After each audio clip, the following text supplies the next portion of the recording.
rate of testing isn't keeping up with the rate of infection, are you considering rolling back more counties to phase one, like Hillsborough County, which has the fourth highest number of cases right now in the state?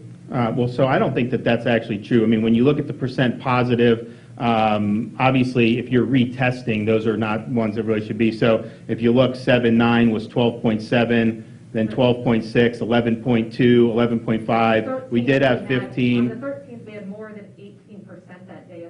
15%. Yeah, it was 15%. Yeah, you're counting the retest. You're counting the retest, which is fine, but we aren't testing as fast as the infection is spreading. Well, no, I think what you're seeing is, I think you're seeing 2 weeks ago, we were pretty much at that 15, 16% positivity. And again, you look at the report, look at the last bar on that report. Those are all that doesn't include retest if you're testing multiple times, because that obviously doesn't impact disease prevalence. If you're positive and you're testing to get out of quarantine and you pop positive 3 more times, well, that's not a good barometer of disease prevalence. So these are the ones to try to do that.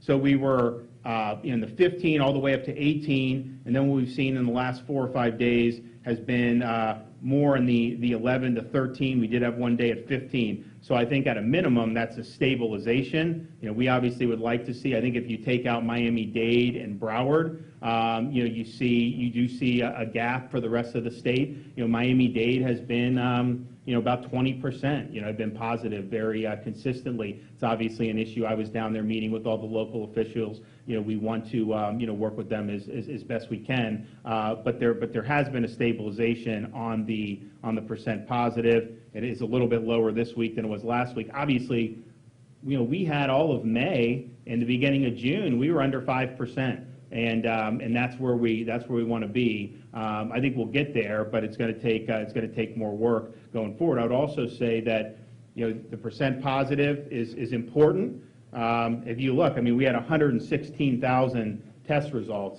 today, so that's an incredible amount of test results. That's more than the country was doing if you go back into like the middle of March on a daily basis, and we're testing at a clip that nobody thought we would ever be testing at. And so it's just important to know. And I think consequently, you have more disease prevalence, obviously, than you did at the beginning of June, because we see that in the syndromatic indicators.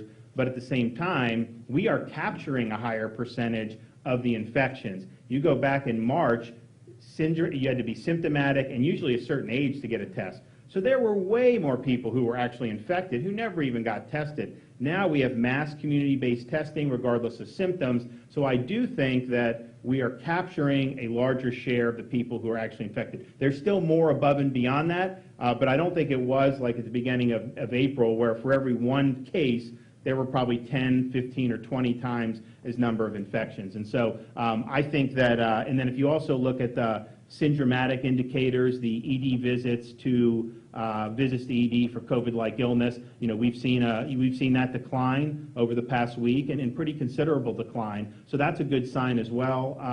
So we're working with all the localities, but I do think you've seen stabilization in the Tampa Bay area in terms of their percent positive. Yes, sir.